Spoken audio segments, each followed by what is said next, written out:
시간 새 사도신경으로 5월 24일 주일 예배를 시작하도록 하겠습니다. 새 사도신경 같이 고백하겠습니다. 시작. 나는 전능하신 아버지 하나님 천지의 창조주를 믿습니다. 나는 그의 유일하신 아들 우리 주 예수 그리스도를 믿습니다. 그는 성령으로 잉태되어 처녀 마리아에게서 나시고 본디오 빌라도에게 고난을 받아 십자가에 못 박혀 죽으시고 장사된 지 사흘 만에 죽은 자 가운데서 다시 살아나셨으며 하늘에 오르시어 전능하신 아버지 하나님 우편에 앉아 계시다가 거기로부터 살아있는 자와 죽은 자를 심판하러 오십니다. 나는 성령을 믿으며 거룩한 공교회와 성도의 교제와 죄를 용서받는 것과 몸의 부활과 영생을 믿습니다. 아멘. 다 같이 찬양하겠습니다.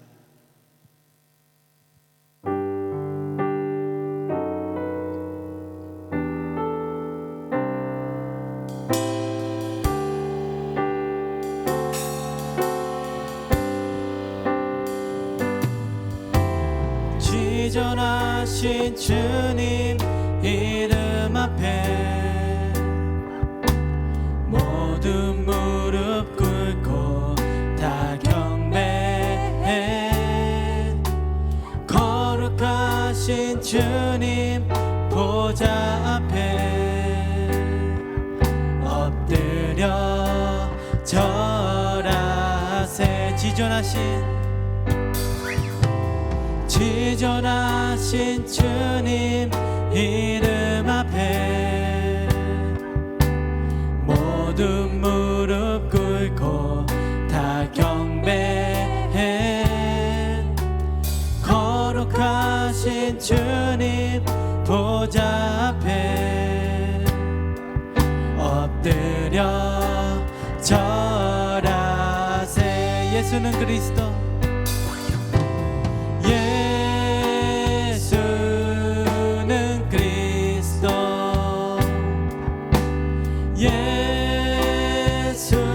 예수는 주, 하나님의 영으로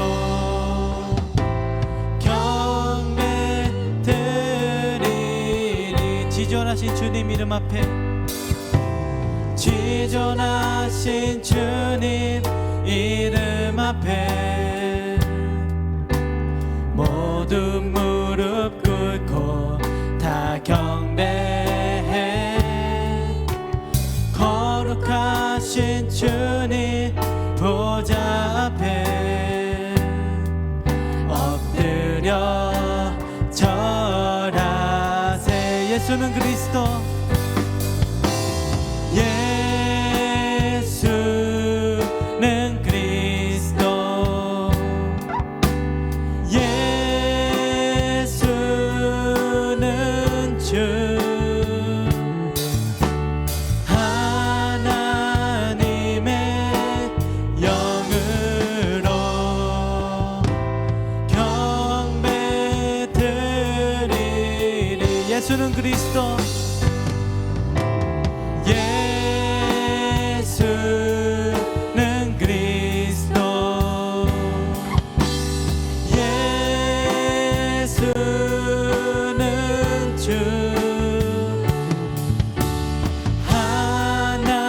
하나님의 영으로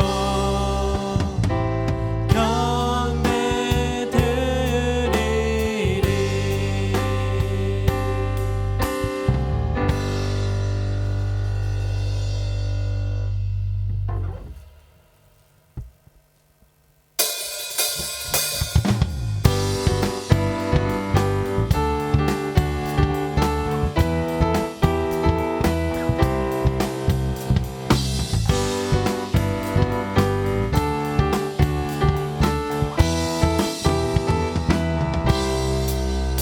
나는 주만 높이리.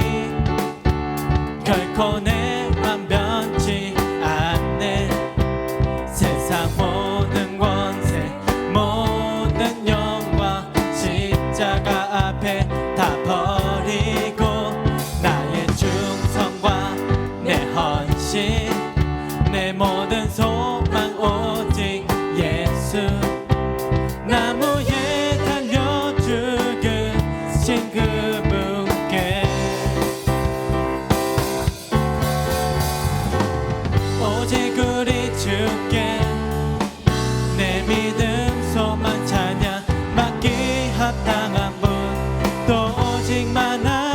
왕께 엎드려 경배하며 모두 드리리.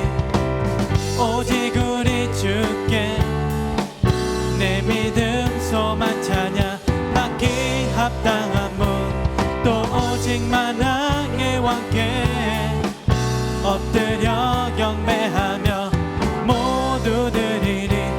나를 지으시고 아버지 되시며 나를 구원하사 하늘에 상 주신 오직 우리 주님께 나 찬양하리.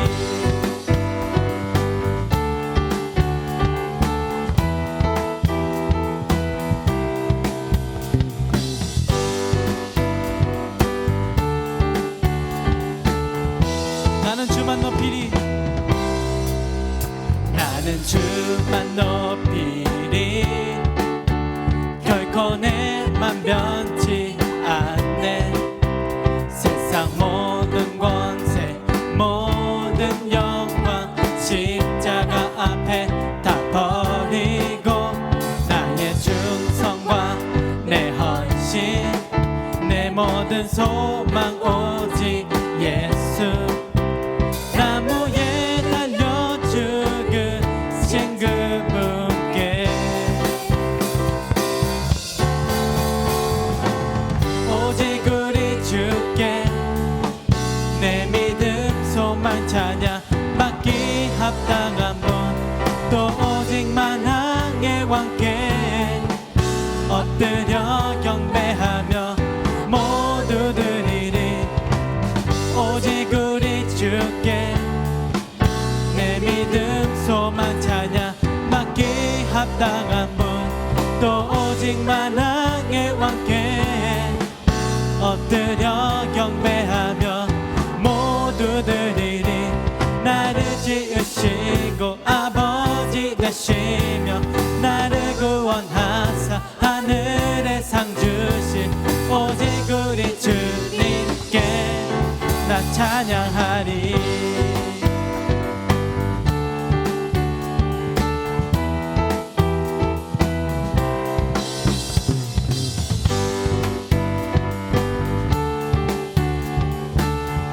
오직 우리 주께 오직 우리 주께 오직 우리 주께 오직 우리 주께 오직 우리 주께 오직 우리 주께 오직 우리 주께 오직 우리 주께 오직 우리 주께 오직 우리 주께 오직 우리 주께 오직 우리 주께 오직 우리 주께 오직 우리 주께 오직 우리 주께 나를 지으시고 아버지 되시며 나를 구원하사 하늘에 상 주신 오직 우리 주님께 나 찬양하리.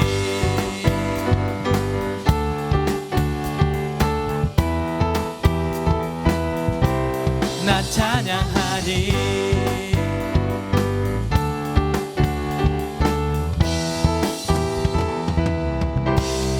나 찬양하리.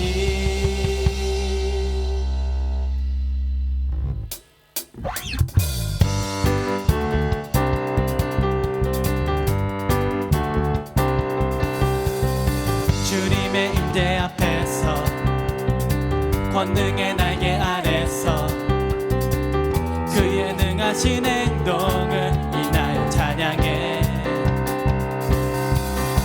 주님의 임재 앞에서 권능의 날개 아래서 그의 능하신 행동을 인하여 찬양해. 주의 나라 주의 나라 주의 권세 찬양 주의 임하네.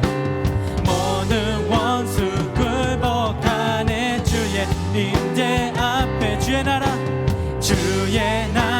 주의 권세 찬양 주의 임하네. 모든 원수 굴복하네. 내가 춤을 출 때 다윗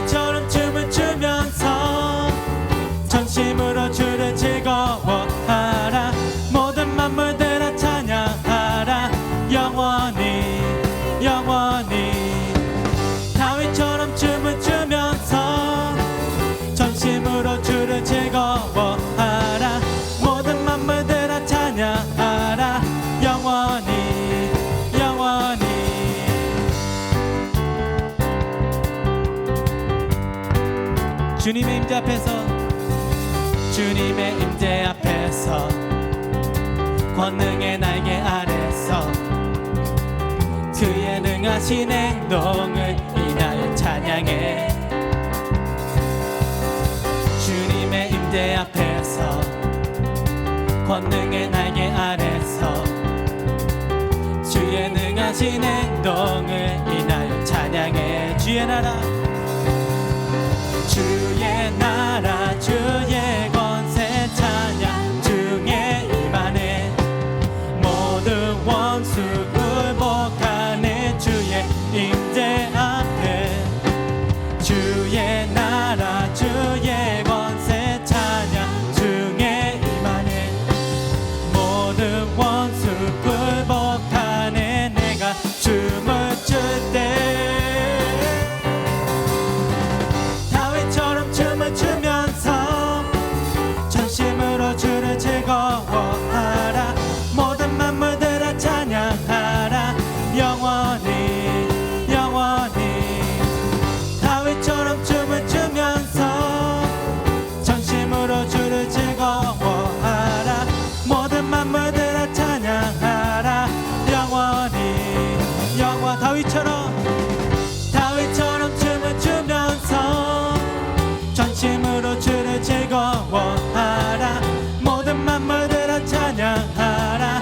영원히 영원히 다윗처럼 춤을 추면서 전심으로 주를 즐거워하라. 모든 만물들아 찬양하라. 영원히 영원히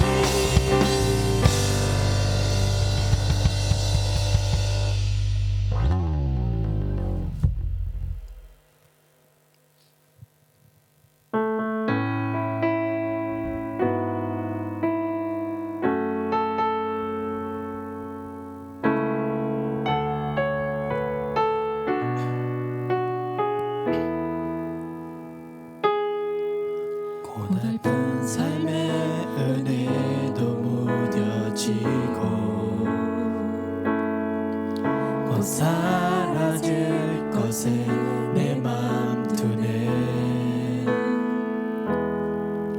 헛되고 헛된 것들을 바라보며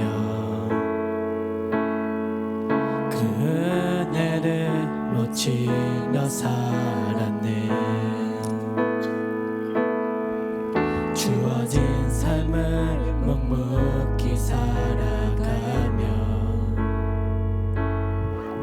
날 붙드신 주 예수를 보내. 사망 가운데 놓여진 나의 삶을 날 건지신 그 이름 예수. 나의 한숨을 바꾸셨네. 주를 향한 노래로 소망의 노래로 나의 눈물을 거두신 주 예수 이름 아래 살게 하소서.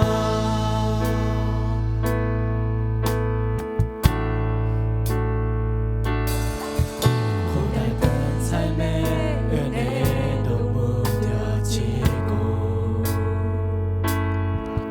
곧 사라질 것에 내 맘 두네. 헛되고 헛된 것들을 바라보며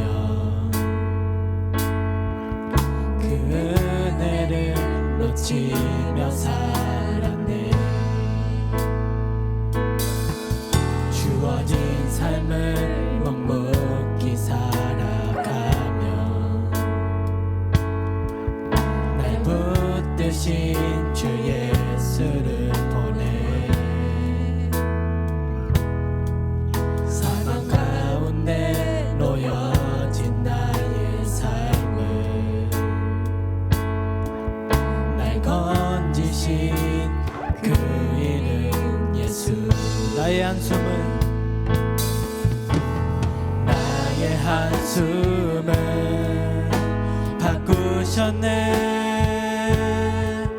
주를 향한 노래로, 소망의 노래로 나의 눈물을 거두신 주, 예수 이름 안에 살게 하소서. 나의 한숨을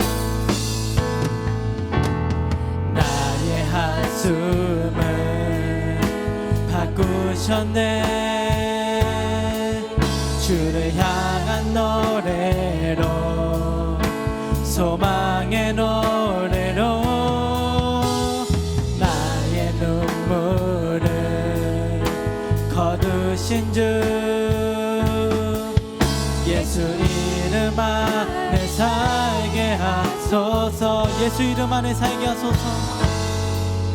예수 이름 안에 살게 하소서. 예수 이름 안에, 예수 이름 안에 살게 하소서.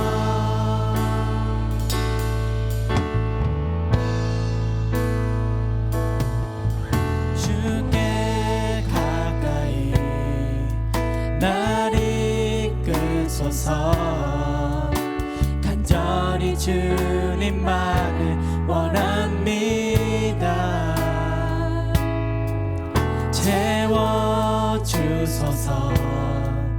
주의 사랑을 진정한 찬양 드릴 수 있도록 주께 가까이 날 이끌소서. 간절히 주님만을 원합니다.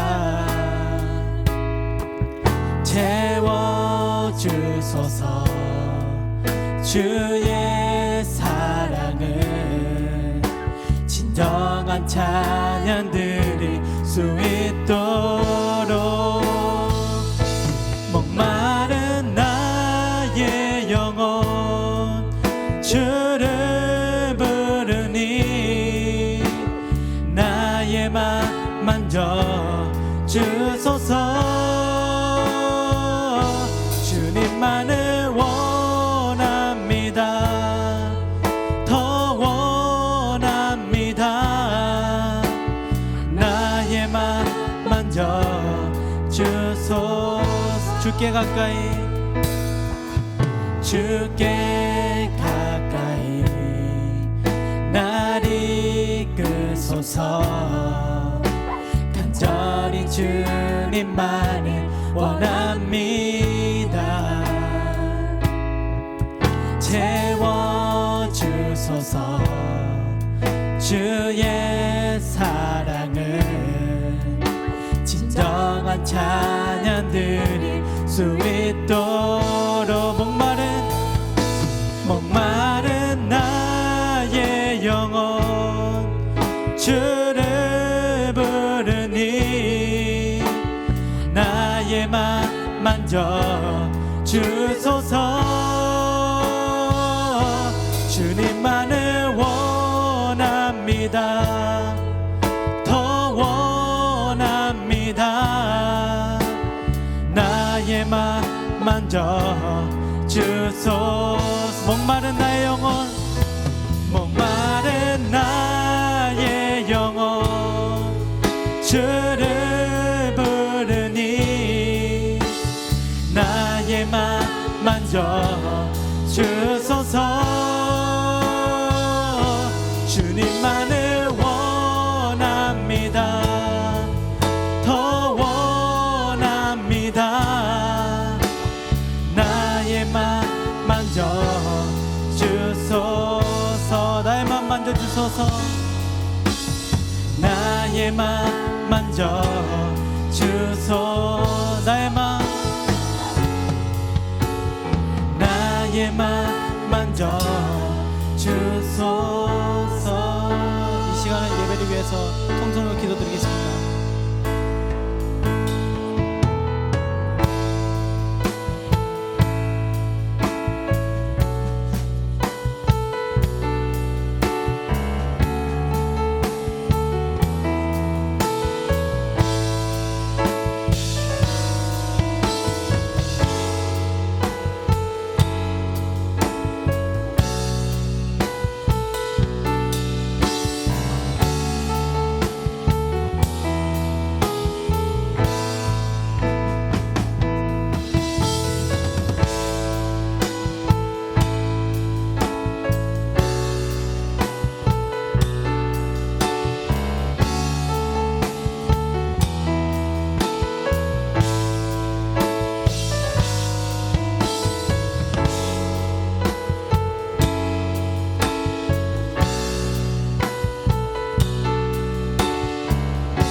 우리 시간 예배를 위해서 기도하겠습니다.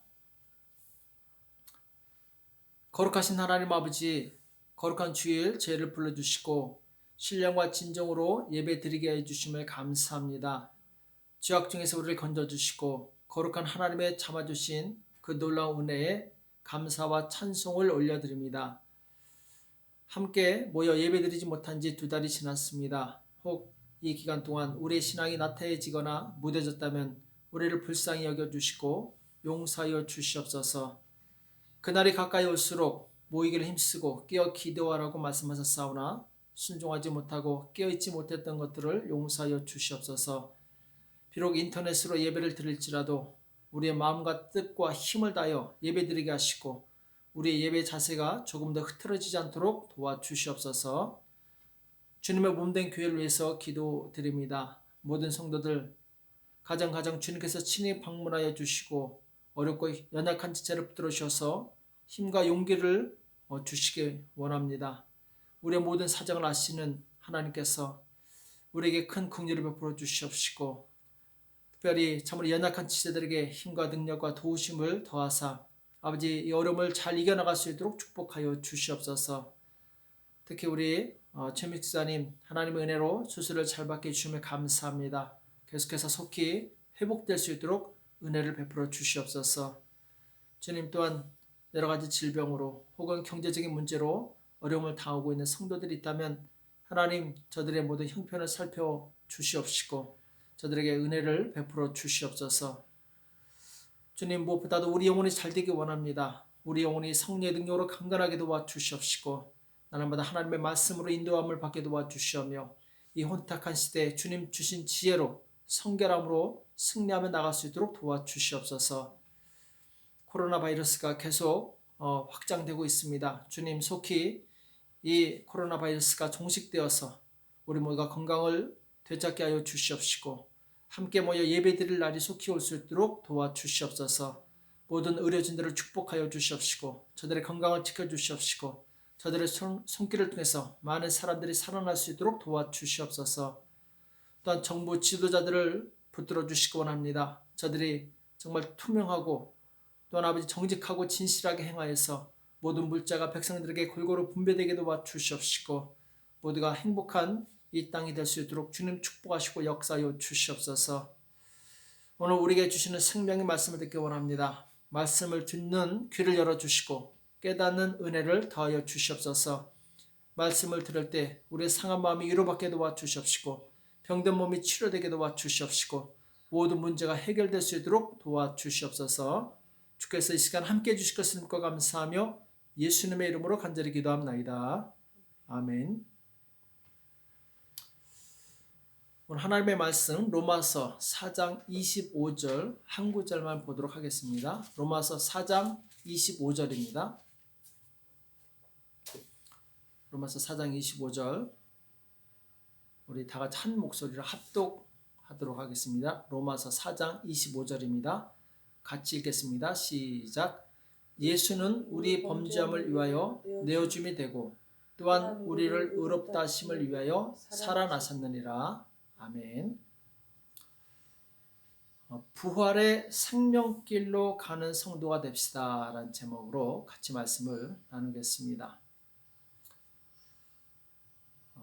우리는 이 복음을 믿고 있죠. 이 복음의 내용은 예수 그리스도시고 또 복음의 주제는 하나님의 나라이다 이렇게 말씀드린 적이 있습니다. 자, 우리가 복음을 믿는다는 것 이것은 무엇인가? 곧 예수님을 내 구주로 영접하여 하나님의 자녀가 되고 하나님의 나라의 백성답게 순종하며 사는 것 이것이 바로 이 복음을 믿는 우리의 자세이죠.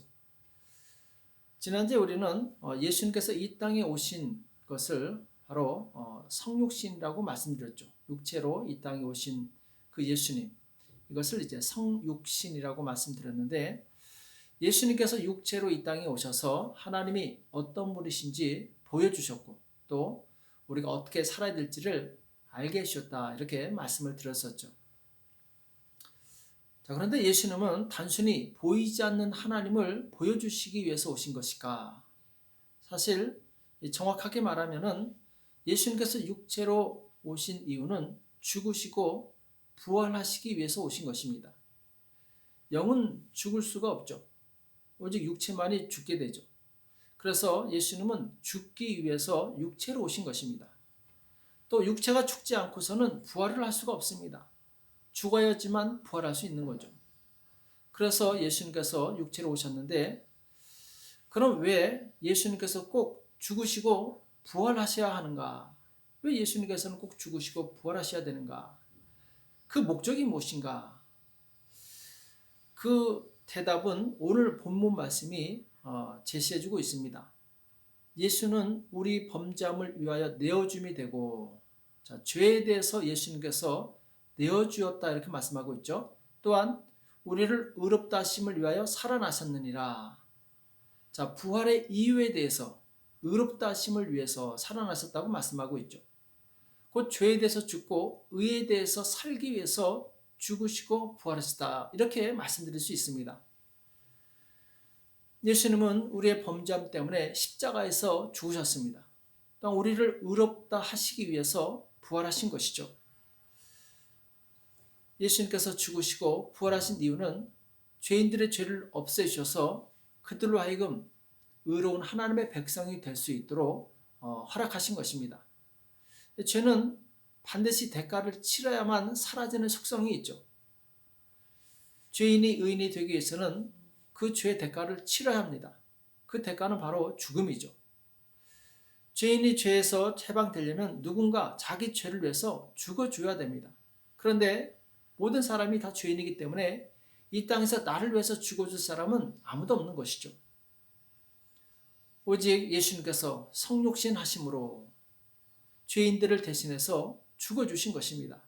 왜냐하면 오직 육체만은 죽을 수 있기 때문에, 예수님은 죄가 없으신 분이시기 때문에 능히 죄인들을 위해서 죽어주실 수 있는 분이시죠. 우리를 죄를 위해서 죽어주신 예수님은 3일 만에 부활하십니다. 이 부활은 어떤 의미가 있는가? 첫 번째로 예수님은 죄가 없으신 분이셨다는 것을 증명한 것입니다. 죄인은 부활할 수가 없죠. 예수님께서는 부활하셨습니다. 곧 예수님께서 부활하심으로 원래 죄가 없으신 의인이셨다는 것을 증명하신 것이죠. 두 번째는 부활은 믿음으로 의롭게 된 성도들이 동일하게 부활할 것이라는 본보기를 보여주신 것입니다. 예수님께서 부활하심으로 이제 예수님을 믿는 성도들은 예수님처럼 부활할 것이다. 육체가 다시 부활할 것이다. 이것을 미리 보여주신 것입니다. 그리고 예수님께서 승천하셨는데 이것은 곧 부활한 성도들이 바로 영원한 하나님의 나라에서 예수님과 영원히 같이 사는 것을 직접 보여주신 것이죠. 예수님의 부활하심은 전혀 새로운 것입니다. 곧 나사로가 죽었다가 부활했는데 이 부활과는 전혀 다른 것이었다라는 것이죠. 나사로가 부활한 것은 다시 옛날의 육체로 부활한 것입니다. 그 육체는 다시 언젠가 소멸하게 돼 있죠. 그러나 예수님의 부활은 옛날의 육체로 다시 부활하신 것이 아닙니다. 전혀 새로운 부활, 곧 영원히 썩지 않고 영원히 죽지 않는 그런 완전한 새로운 부활을 말씀하고 있는 것이죠. 그리고 부활 이후의 삶은 완전히 다른 삶입니다. 예수님께서 비록 부활하신 후에 40일 동안 이 땅에 머무셨지만 승천하셔서 하나님 보좌 우편에 앉으시게 되죠. 예수님의 부활은 우리가 이전에 이 땅에서 살던 삶과 완전히 다른 부활임을 보여주고 있는 것입니다. 부활 이후의 삶은 이 땅에서처럼 병들고 힘들어서 겨우 사는 그런 삶이 아닙니다. 가장 건강하고 행복하게 영원토록 사는 삶이죠. 우리가 이 땅에서 모든 고난과 어려움과 핍박을 이길 수 있는 힘은 바로 이 부활 후에 있을 새로운 삶이 기다리고 있기 때문에 그렇습니다. 우리는 그 새로운 삶을 인해서 이 땅에서 모든 어려움들을 이겨나가는 것이죠. 만약 그 부활이 없다면 우리가 이 땅에서 힘겹게 죄와 싸우면서 경건하게 살아갈 이유가 없는 것이죠.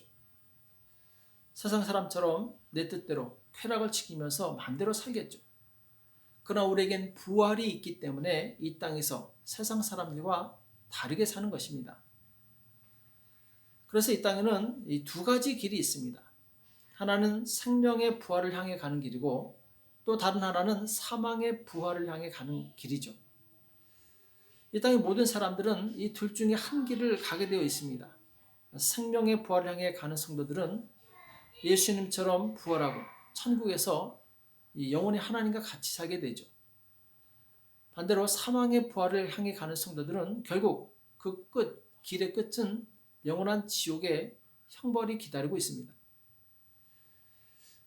우리가 정말 하나님의 자녀고 부활을 소망하는 성도라면 우리는 생명의 길로 가야 됩니다. 바로 생명의 부활을 향한 그 길을 이 땅에서 걸어가는 것이죠. 자, 그러면은 이 생명의 부활을 향해 가는 길은 어떤 길인가?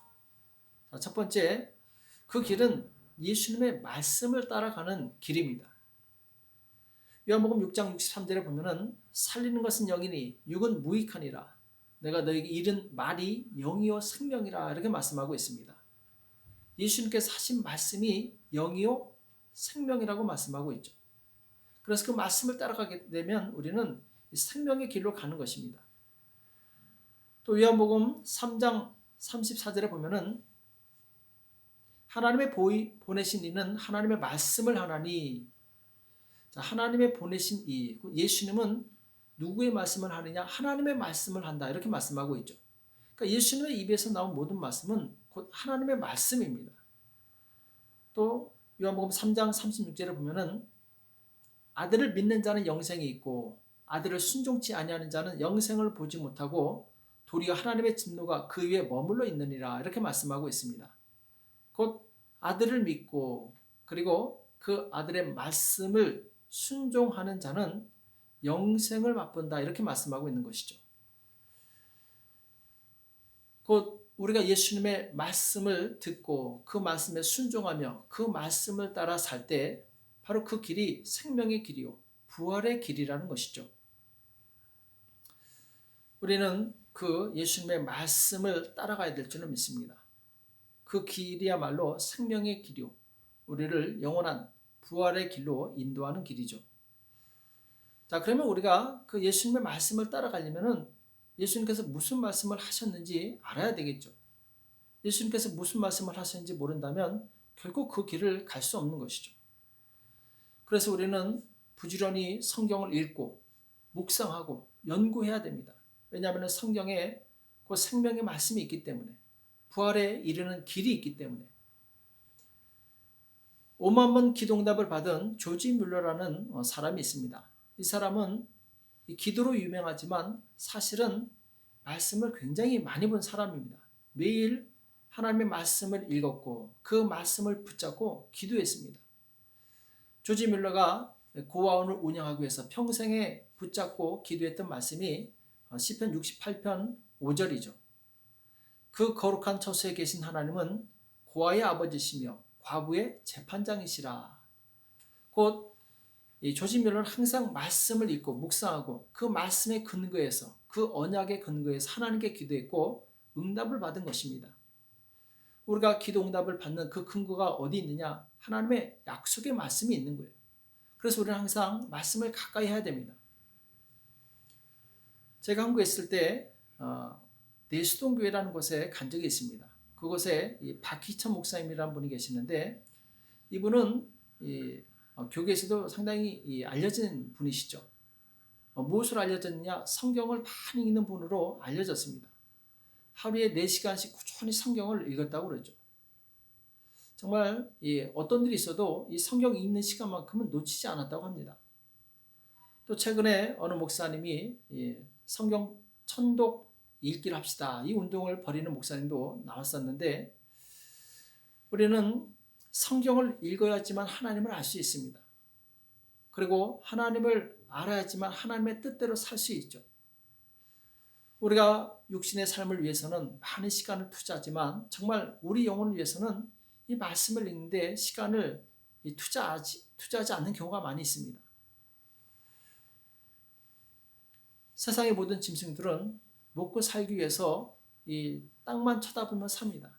먹고 사는 것이 이 동물들의 삶의 목적이에요. 자, 그런데 사람은 먹고 사는 것이 삶의 목적이 아닙니다. 영원한 부활에 이르는 것이 우리의 목적이죠. 그러기 위해서는 우리가 이 땅에 살지라도 하늘의 양식을 날마다 먹으면서 살아야 됩니다. 그래서 골로새서 기자는 3장 1절에서 그러므로 너희가 그리스도와 함께 다시 살리심을 받았으면 위의 것을 찾으라. 거기는 그리스도께서 하나님 우편에 앉아 계시느니라.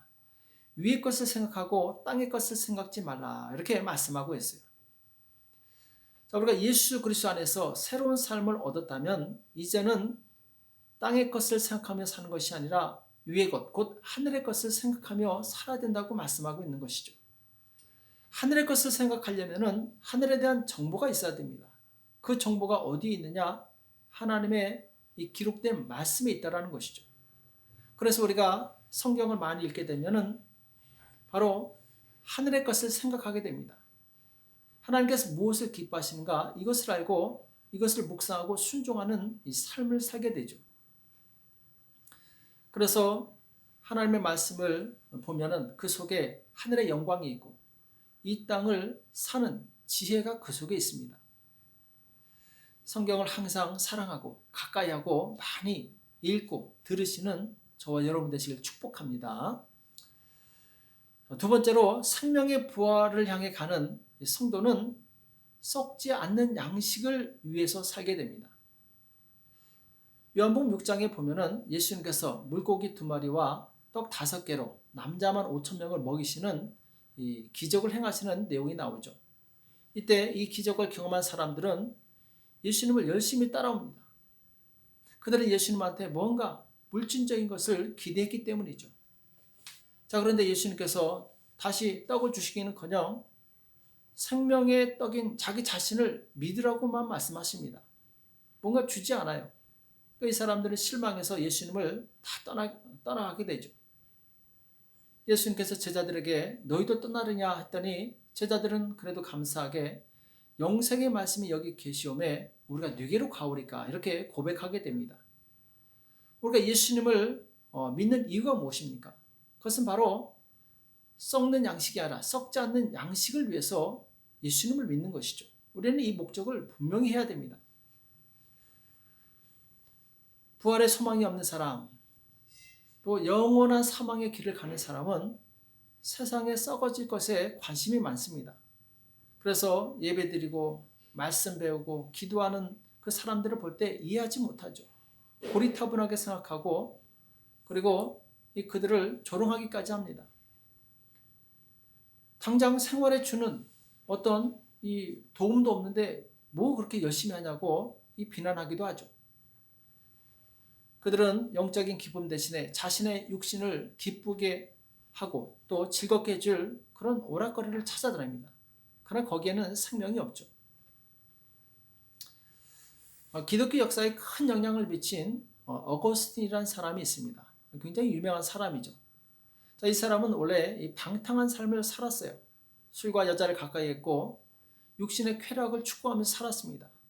자, 그런데 그가 예수님을 만나고 나서 그의 삶은 완전히 바뀌게 됩니다. 바로 이 성경을 읽고 연구하고 묵상하는 것이 그에게 너무 기쁜 시간인 거예요. 영적인 시간, 하나님과 만나는 시간, 교통하는 시간이 그에게는 그 이전의 쾌락의 나를 즐기던 시간보다 훨씬 더 기쁨이 있고 유익한 시간이었다는 것이죠. 어거스틴은 원래 마니교라는 사이비 종교 집단에서 오랫동안 있었어요. 그가 진리를 알고 나서 바로 그런 진리를 알지 못하고 속임수에 빠져서 죽어가고 있는 사람들에 대한 관심을 갖게 되죠. 그들에게 복음을 전하고 그리고 기독교를 변론하기 위해서 유명한 책을 많이 쓰게 됩니다. 그가 이전에는 썩어질 것을 위해서 살았어요. 육신을 위해서 살았지만 그가 변화되고 난 다음부터는 영원한 것, 썩어지지 않을 복음을 위해서 사는 것을 보게 됩니다. 우리에게 부활이 확실히 있다면 우리는 이 썩는 것을 위해서 일하지 않고 썩지 않는 양식을 위해서 일할 것입니다. 자, 그럼 썩지 않는 양식은 무엇인가? 요한복음 6장 33절, 34절, 35절에 보면은 하나님의 떡은 하늘에서 내려 세상에 생명을 주는 것이니라.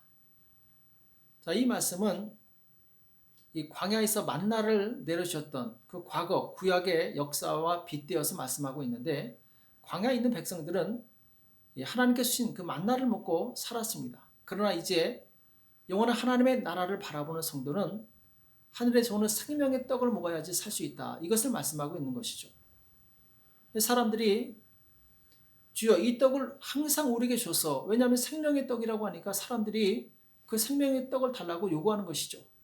이때 예수님께서 뭐라고 말씀하시냐면은 35절에 내가 곧 생명의 떡이니 내게 오는 자는 결코 줄이지 아니할 터요 나를 믿는 자는 영원히 목마르지 아니하리라, 이렇게 말씀하고 있죠. 내가 곧 생명의 떡이다. 예수님께서는 썩지 않는 양식, 곧 생명의 떡으로 우리 가운데 오신 것입니다. 그러니까 썩지 않는 양식을 위해서 산다는 것은 곧 예수님을 위해서 산다는 것을 의미합니다. 사람들이 어떻게 해야 우리가 하나님을 할 수 있습니까? 했을 때 예수님께서는 나를 믿는 것이 하나님의 일을 하는 것이다, 이렇게 말씀하시죠. 왜? 예수님이 생명의 떡이기 때문에 예수님을 믿는 것, 그리고 예수님을 위해서 사는 것이 바로 썩지 않는 양식을 위해서 사는 것입니다. 생명의 떡이신 예수님을 우리가 이웃에게 나눠줄 때 그들도 생명의 떡이신 예수님을 믿고 구원을 얻게 됩니다. 이것처럼 우리는 생명의 떡이신 예수님을 부지런히 전해야 됩니다. 이것이 바로 썩지 않는 양식을 위해서 사는 성도의 삶이죠. 우리는 내가 만든 상품을 정말 열심히 홍보합니다. 그런데 정말 나에게 생명을 주신 생명의 떡이신 예수님은 잘 홍보하지 않는 경향이 있어요. 돈을 벌기 위해서는 불철주야로 열심히 일하지만 생명의 떡이신 예수님을 위해서는 별로 힘쓰지 않는 경우가 많이 있습니다. 우리가 부활할 때 주님 앞에 올려드릴 것이 있는데 그것은 바로 영원한 것입니다. 주님을 위해서 수고한, 그리고 썩지 않을 것을 위해서 수고한 그 헌신과 노력만이 주님 앞에 기억이 되는 것이죠. 우리는 그 주님이 기뻐하시는 영원한 양식을 위해서 사는 저와 여러분 되시길 예수님의 이름으로 축복합니다. 세 번째로 생명의 부활을 향해 가는 성도는 이 땅에서 절제하는 삶을 살게 됩니다. 절제하는 삶. 이것이 바로 우리가 이 부활에 집중하게 하는 중요한 원리이죠. 2015년에 중국 쓰촨성의 재산이 7조 원이나 되는 류환이라는 사람이 사형당하는 그 내용이 신문에 나온 적이 있습니다. 참 충격적이죠. 7조의 이 어마어마한 부자가 사형을 당했어요. 자, 류환이라는 사람은 어렸을 때 굉장히 가난하게 살았습니다. 근데 그가 건축학과 운송업을 하면서 큰 돈을 벌게 되는데 미국 포브스지에 세계 148위 부자로 기록될 정도로 성공한 사업가가 되죠. 자, 그런데 이 사람은 욕심이 많았어요. 돈을 더 많이 벌기 위해서 불법으로 사업을 확장하고 심지어는 사업에 방해가 되는 사람들을 공식적으로 죽인 사람만 9명이나 된다고 그러죠. 그러니까 무자비하게 사업을 확장했는데 결국 나중에 공안에 잡혀서 사형 선고를 받습니다. 그때 뼈저리게 후회하면서 눈물 흘리며 재판장에게 선처를 하셨지만 받아들이지 않게 되죠. 그 많은 이 재산, 7조 원이나 되는 재산은 다 없어지고 다 국가의 귀속이 됩니다. 그가 죽기 전에 내가 다시 한번 인생을 살 수 있다면 노점이나 작은 가게를 차리고 가족을 돌보면서 행복하게 살고 싶다, 이런 말을 남겼다고 그러죠. 죽음 앞에서 그 많은 재산이 무슨 소용이 있겠습니까? 성경은 우리 인생이 너무나도 짧아서 아침 안개와 같다고 말씀하고 있어요. 또 우리 인생이 너무 빨라서 화살과 같다고 말씀하고 있습니다. 짧고 빠른 인생을 살면서 우리는 꼭 필요하지 않은 일에 시간을 낭비하며 살 때가 많이 있어요. 시간을 낭비하지 말아야지 우리는 알찬 인생을 살 수 있습니다. 자, 그러면 시간을 낭비하지 않고 알차게 살려면 어떻게 되느냐? 절제를 하는 것이죠. 절제를 잘하는 사람이 시간 관리를 잘할 수 있습니다. 사도 바울은 우리에게 절제하는 삶을 살라고 당부하고 있는데 고린도전서 7장 31절에 보면은 세상 물건을 쓰는 자들은 다 쓰지 못하는 자 같이 하라. 이 세상의 형적은 지나감이라 이렇게 말씀하고 있어요. 우리 시간과 에너지는 한정되어 있습니다. 어느 한 곳에 쏟아보면 다른 곳에 쓸 것이 없어지게 되죠. 이 세상의 물건을 다 쓰러 가다 보면은 시간과 에너지가 분산되어서 정작 중요한 것은 놓치게 됩니다. 그래서 절제가 필요한 것이죠. 우리에게는 많은 것을 할 수 있는 기회가 주어집니다. 그러나 그것을 다 할 수는 없는 것이죠. 꼭 필요한 것 한두 가지만 집중해도 우리 인생은 짧은 것이죠. 우리가 잘 아는 이 슈바이처 박사는 1875년 독일에서 루트기 목사의 아들로 태어나죠. 그리고 1952년에 인류의 형제라는 이 노력을 한 그 공로를 인정받아서 노벨 평화상을 받습니다. 자, 그는 이미 젊었을 때 20대에 철학 박사, 신학 박사 학위를 가지고 있었고 그리고 뛰어난 오르간 반주자로 명성이 있었어요. 자, 그런데 그가 30세 되던 1905년에 나는 선교 의사가 되겠다 이런 충격적인 선언을 하게 됩니다. 아니, 안정된 삶을 버리고 가난하고 위험한 아프리카에 간다고 했을 때 세상 사람들은 이해하지 못했죠. 그리고 그의 그런 결정을 어리석다고 판단했습니다. 그럼에도 불구하고 슈바이처는 의학을 공부하기 시작해서 1913년에 의학 박사가 됩니다. 그리고 그 아내 헬레나와 함께 그 아내도 간호사 훈련을 받게 되는데 같이 아프리카 가봉에 가서 평생 봉사하며 이 복음을 전하게 되죠. 슈바이처는 많은 좋은 달란트가 있었습니다. 그에게는 철학 박사, 신학 박사, 그리고 오르간 연주자라는 유명한 타이틀들이 있었어요. 그런데 그것을 다 쓰느라고 인생을 낭비하지 않았습니다. 가장 가치 있다고 생각하는 것을 하나 선택하고 거기에 집중하게 되죠. 그는 복음이 가장 가치 있다고 생각했고 그 복음을 전하는 도구로 의학을 선택하게 됩니다. 그리고 거기에 전념하게 되죠. 그 의학을 통해서 그는 사람을 섬기고 이 복음을 전하는 아름다운 삶을 살게 됩니다. 그 인생에 낭비는 없었어요.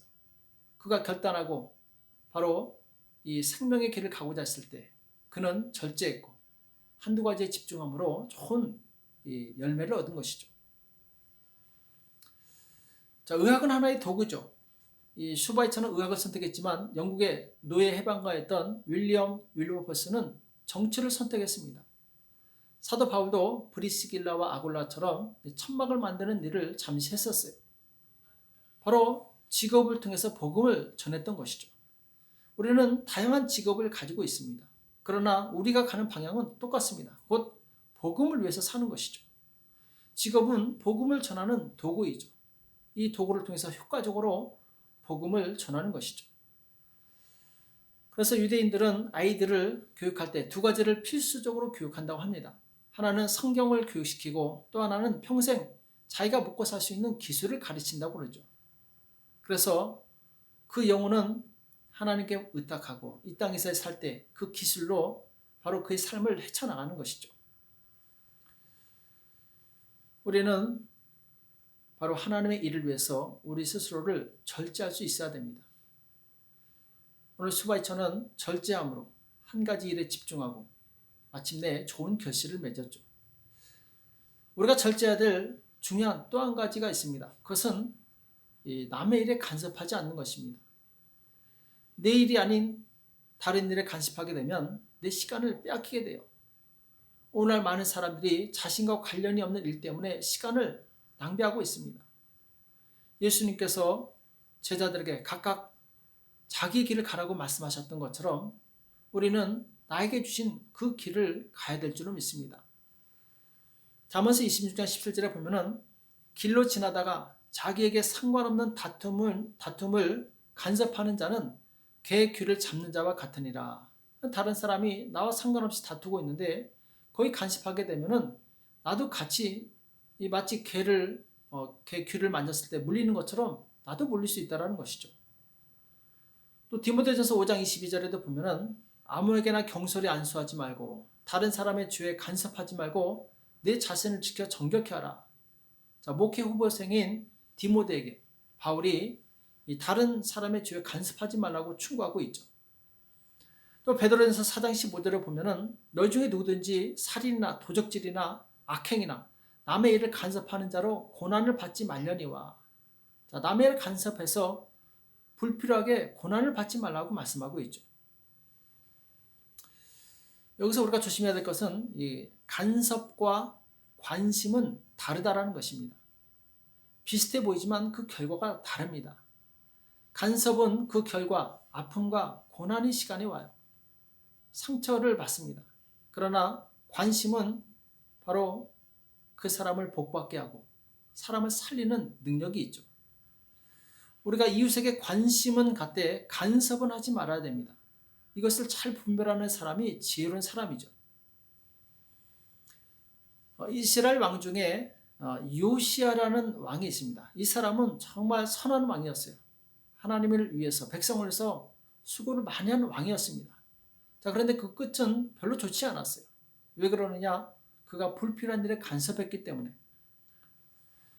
열왕기하 22장 2절에 보면은 요시야가 여호와 보시기에 정직히 행하여 그 조상 다윗의 모든 길로 행하고 좌로나 우로나 치우치지 아니하였더라. 또 25절에 보면은 열왕기하 23장 25절에 보면 요시야와 같이 마음을 다하며 성품을 다하며 힘을 다하여 여호와를 향하여 모세의 모든 율법을 온전히 준행한 임금은 요시야 전에도 없었고 후에도 그와 같은 자가 없었더라. 이렇게 말씀하고 있어요. 그러니까 요시야가 얼마나 하나님의 말씀대로 철저하게 살았는가를 알 수 있죠. 자, 그런데 이 안타까운 것은 한 가지 실수로 인해서 그 인생 전체가 무너져 버리게 됩니다. 그것이 무엇이냐? 역대하 35장 21절에 보면은 느고가 요시야에게 사자를 보내어 가로되 유다 왕이여 내가 그대와 무슨 관계가 있느냐? 내가 오늘날 그로 더불어 싸우는 족속을 치라는 것이라.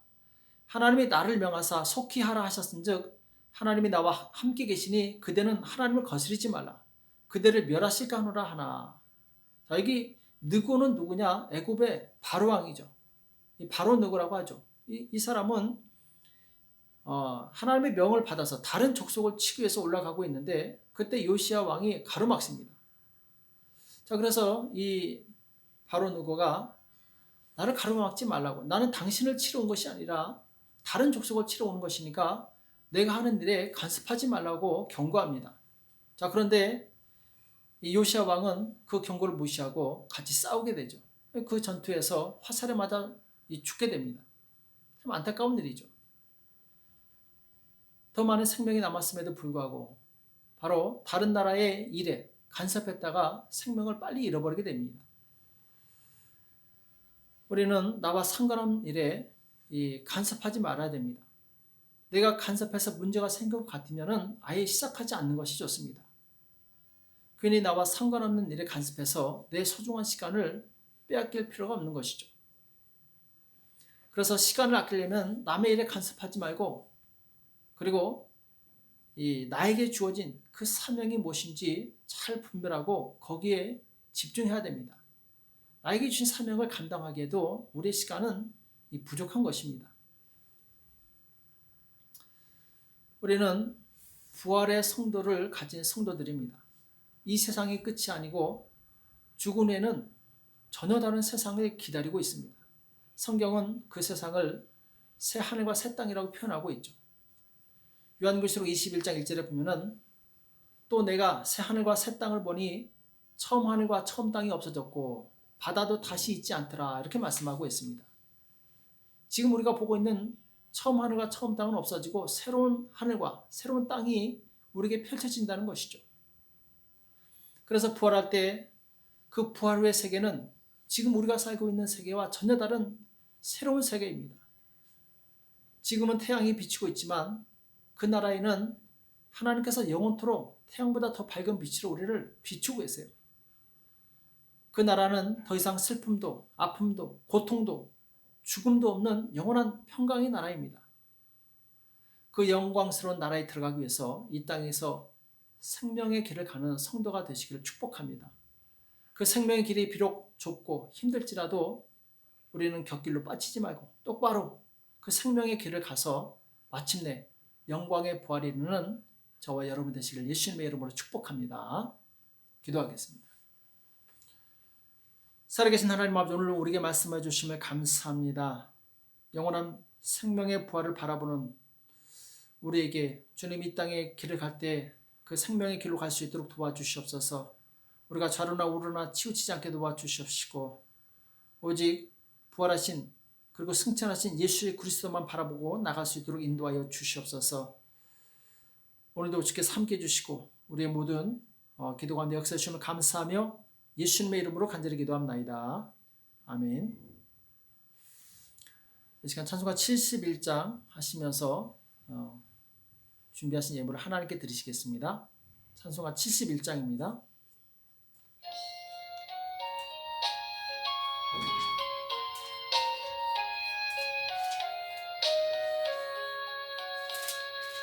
내게 있는 모든 것을 아낌없이 바치네. 사랑하고 의지하여 주만 따라가겠네. 주께 드리네. 주께 드리네. 사랑하는 구주 앞에 모두 드리네. 내게 있는 모든 것을 겸손하게 바치네. 세상 홍랑 멀리하니 나를 받아 줍소서. 주께 드리네. 주께 드리네. 사랑하는 구주 앞에 모두 드리네. 내게 있는 모든 것을 주를 위해 바치네. 그 신권능 충만하게 내게 내려 줍소서. 주께 드리네. 주께 드리네.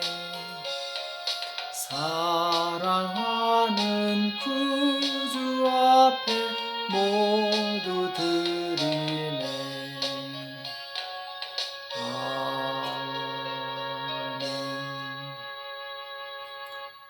시간 잠깐 광고 말씀드리겠습니다.